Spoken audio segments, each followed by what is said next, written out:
Hi all. So, was pretty on fire yesterday with the little pre-recorded videos. Made 2 in a day. Thought I might follow that up with just one. Um, I have a little list of topics, things to get to. Some more serious than others, some that I have much more to say on than others, etc., what have you. Today, I want to talk about a little silly one, which is I truly do not understand Megumi's treatment in the JJK fan base.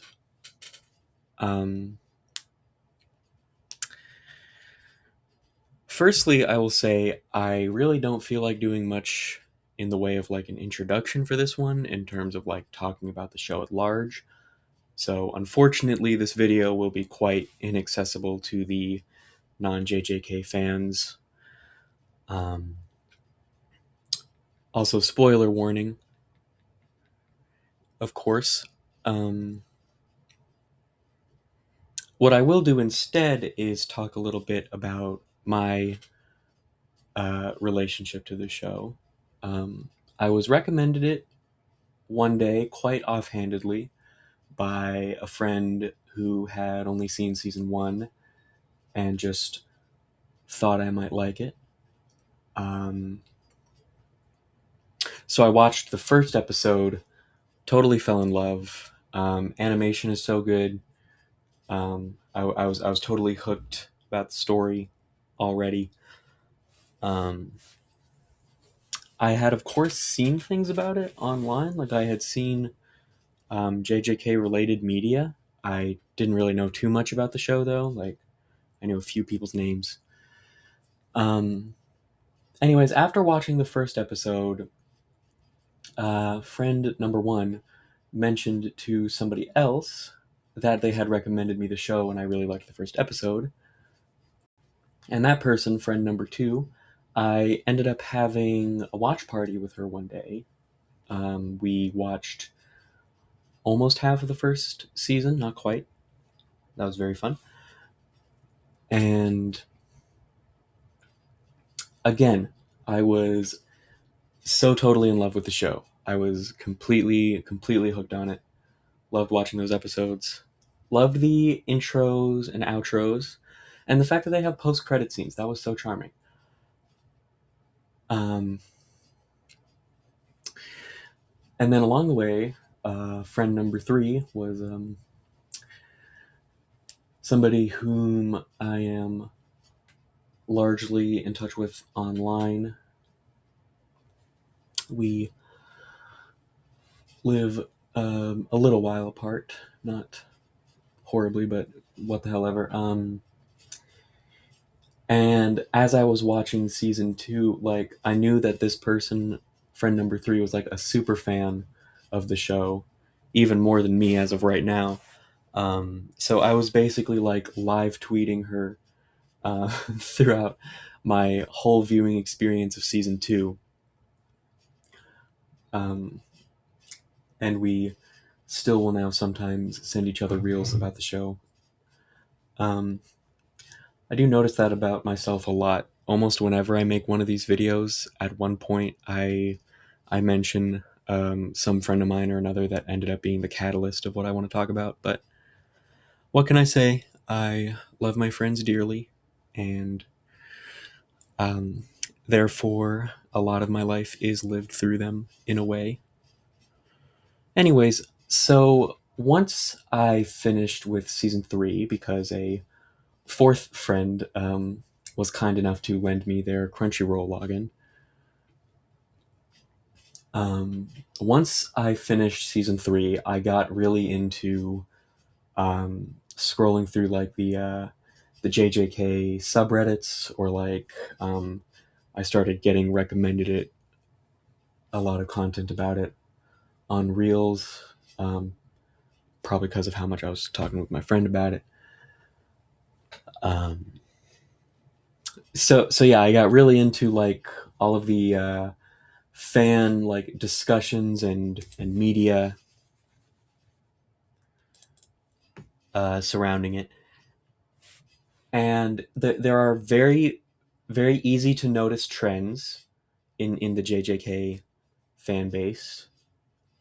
Um, there are definitely opinions that the bulk agree upon. There are definitely takes that you'll see circulating everywhere. Um, I have to bite my tongue so very hard to not go on just a huge tangent about like everything, but for this video, I want to focus on Megumi because the consensus that I see online for Megumi is just that he's a complete bum, just nothing character. Like fuck this guy. Like everyone hates him. Everyone on Reddit hates him. Everyone on Twitter, yeah, they don't got nice things to say about him. And I don't get it. It's like the whole potential man meme, which is like bled to other fandoms. It's like a huge thing now, and people use that to slander Megumi. And it's like people talk about him as if his writing and the way the author wrote him was like a mistake. But I think this is the point of his character. He was born with this super powerful technique. He does have arguably the most potential out of anyone in the verse, um, on the grounds of his technique, but it's true that we never get to see him reach it, and that's the point. He's meant to be a tragic character, I think. Like his father abandoned him and was literally going to sell him off, to the fucking Zenin clan of all places. Like his father changed his mind at the very last second, after after getting half his body eviscerated at the atomic level. So like his dad fucking died before, and that was the last thing he knew of his dad, was just he abandoned him and he was going to be sold off. Like I don't even know if he ever found out about all of the complexities of of Gojo and Toji's brief little meeting. In any case, he then gets taken in by a different guy who's like, imagine having Gojo as a father. He has his moments, but he doesn't really take anything seriously. I cannot imagine that guy raising a child. He's like, if anything, he immediately becomes much more of a teacher and mentor figure and what have you to Yuji upon them meeting. Like we don't even see much of their interactions, Megabees and Gojo's. I mean, like there's that one speech, there's a scene here and there. But my point is, for all we love about him, I do not think Gojo is a great father at all.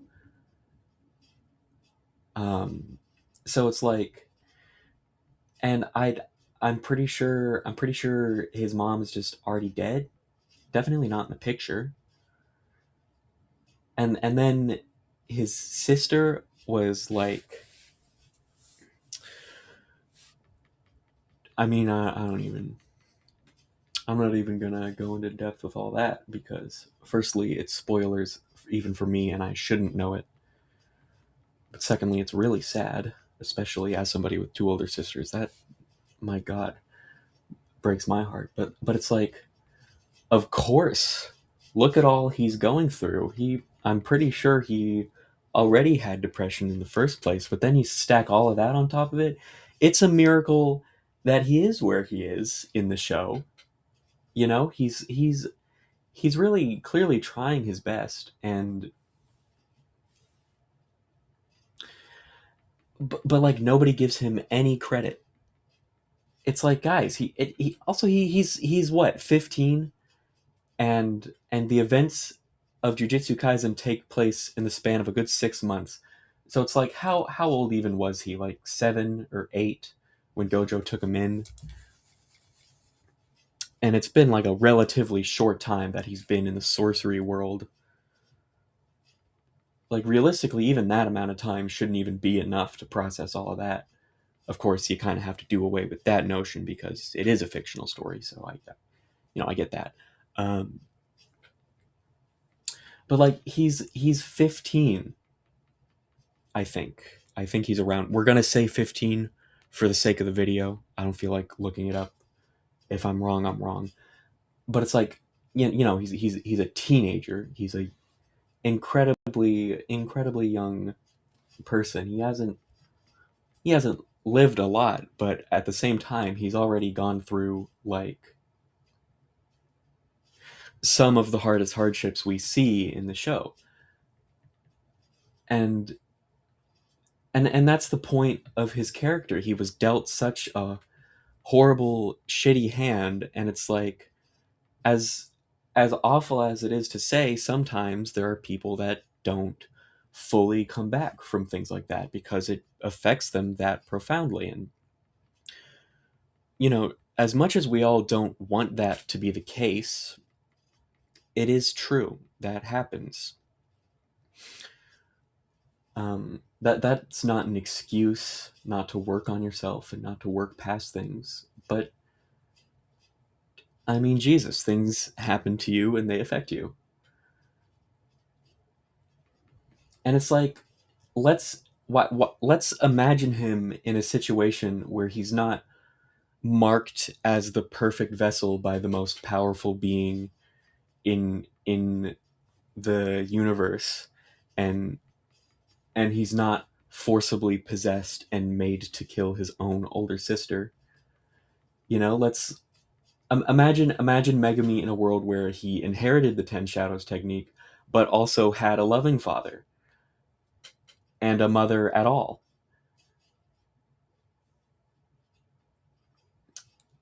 And yes, I know what the reaction to this would be. It would be, oh, did you say imagine? Did you say potential? I know, I get it. But at the end of the day, the people who say that, they're right. And I truly do think that's the point of his character. It's the the tragedy and the just how spirit breaking it is to look at unfulfilled potential. And I think you're supposed to see him and you're supposed to think, imagine this, imagine that. But then at the same time, people act like he didn't do shit in the show. Um, Also, I'm pretty sure he's trying to do his domain expansion against that one curse and against Toto, and pretty much every time people claim he's trying to summon Maharaga, I'm pretty sure he's trying to do his domain expansion. I truly highly doubt it would even be on his mind to summon Maharaga when fighting Toto. That doesn't that doesn't make any sense. Like, even trying to see things from his perspective and not my own, that doesn't make sense. I'm pretty sure that's him. He was probably trying to activate his incomplete domain. Anyways, also, I don't know if it's confirmed how long he's even known about the depth of the Ten Shadows technique and what it means and what all it can do. But like, we see him having tamed the hares, or the rabbits. Um, I notice the subtitles refer to them as hares, but I do watch it in dub, wherein it's rabbits. Whatever. We see him. He's tamed the rabbits. He's tamed the frogs, the dogs, the the snake, the bird. So we know that he's tamed all of those, and we know that he's in some way defeated all of them during the taming ritual. Um, but like, I would have very little doubt in my mind that he was working towards the other ones. But what the fuck do we want? Lanky 15-year-old little depressed kid to do against the fucking deer that can automatically heal itself, against the magical spirit, probably strong as hell deer that can just fucking put itself back together after he does whatever. What do you guys want? I I truly feel like, and I guess it's because it's in the universe of as intense a show as Jujutsu Kaisen, and because the protagonist is Yuji Itadori, who sees his potential and does everything he can to immediately start working towards it. I think that's why all of this gets put onto Megumi. I think, like, I want to say realistically, of course we're never going to be talking realistically when we're talking about an anime um, of this nature, but not in terms of real life, not in terms of imagining him as a person, in terms of just talking about the character and talking about him in universe, the things that we see people do in the universe, and the state and mentality that they're all in. I think even then, viewers of the show will look at Megumi and put complete bullshit and very unreasonable expectations on him. It's like, I think just about any of us watching, or not any of us, not any of us, but 90% of us watching, if we were in Megumi's exact situation and in the universe of Jujutsu Kaisen, we'd probably be doing worse. I'm pretty willing to say that, honestly. And what can you really possibly expect of him after he goes through everything he goes through in the culling games? I don't know if it's during the or right after the culling games, um, post culling, but y'all know what I'm talking about. If he goes through all of that, I think he deserves to be applauded for getting out of bed in the morning and doing anything else except for immediately committing suicide.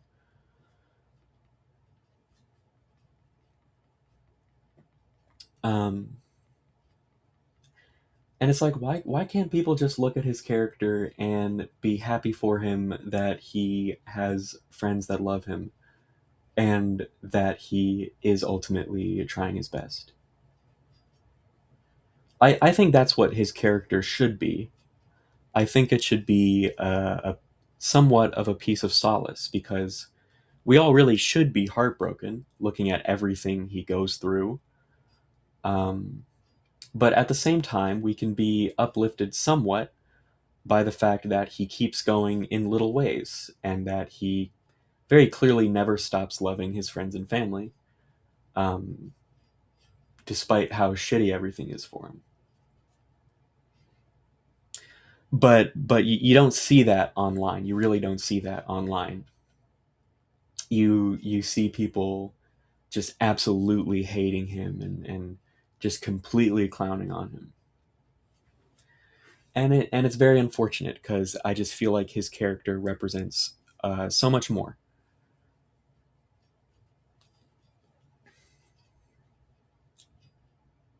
I feel like there was more I wanted to say about him that's kind of leaving my mind. But you guys can probably infer the most of what I think about this one based on what I've already said. Although another thing, and I don't know if this one's a popular opinion, but everybody acts as though it's like even more proof that he's like just a total waste of space. The fact that Sukuna was so much better and more proficient with the 10 shadows technique. But it's like, guys, like, pre possessing Megumi, Sukuna was still the minimum second most powerful character in the entire show. Like, he gets access to, I think, any cursed technique at all, like, and any new cursed technique whatsoever. He is going to be 1,000 times more proficient with it than its previous user. I truly no exceptions to that one. Like, if Sukuna managed to possess Gojo, I think he would be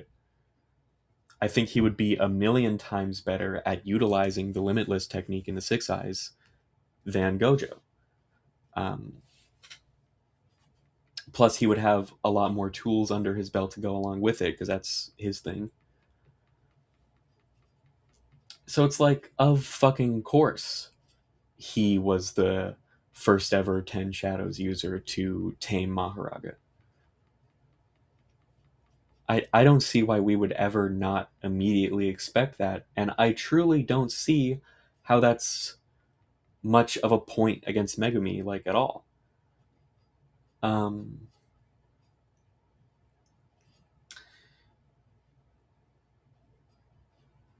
and then there's the whole thing like with his incomplete domain. Like he can still use his domain. I think if I'm not mistaken, I think the thing with an incomplete domain is just that it doesn't physically like trap the person. Like they're still operating within whatever space they're actually occupying in the real world when he opens his domain. So I think the thing with his domain is that you could like walk out a lot easier. I'll look that up. What does it mean that Megumi's domain is incomplete?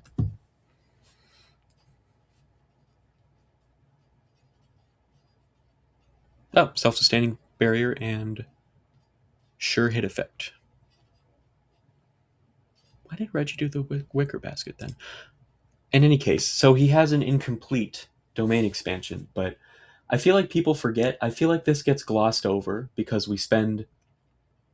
It's like, okay, when you're making um, a fighting show, especially a super complicated magical system fighting show, I think it is pretty inevitable that like you mention feats of power, you write in your feats of power and how incredible they all are.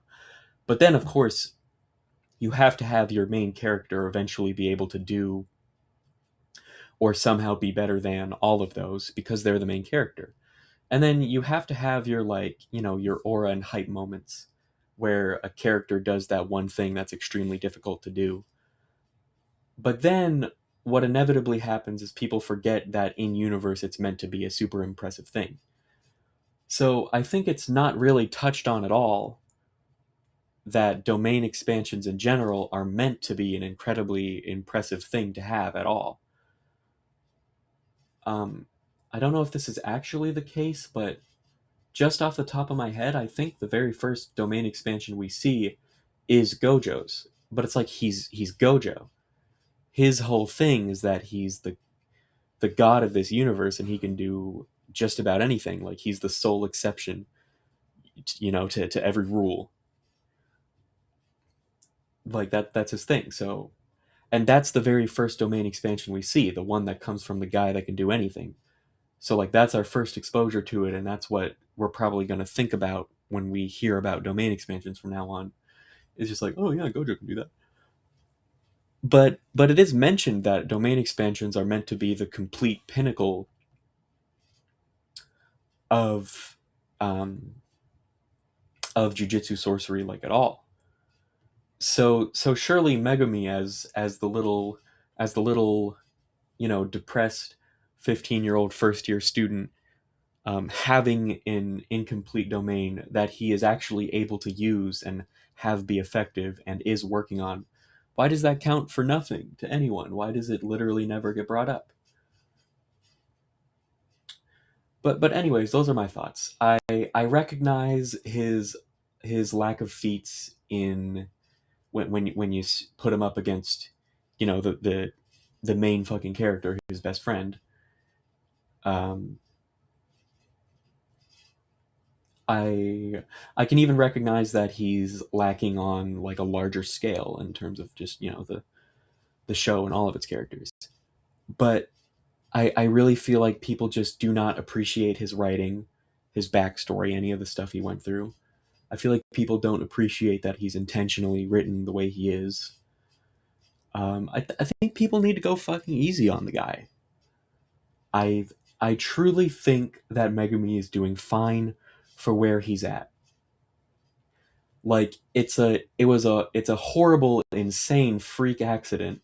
All of the shit with Sukuna. I think in universe that's very much so how it's meant to be recognized. Like we're witnessing the most crazy batshit insane thing in history up to this point happen, and he has to be subject to all of that as a little teenager that already had his dad abandon him and got taken in by kind of a deadbeat.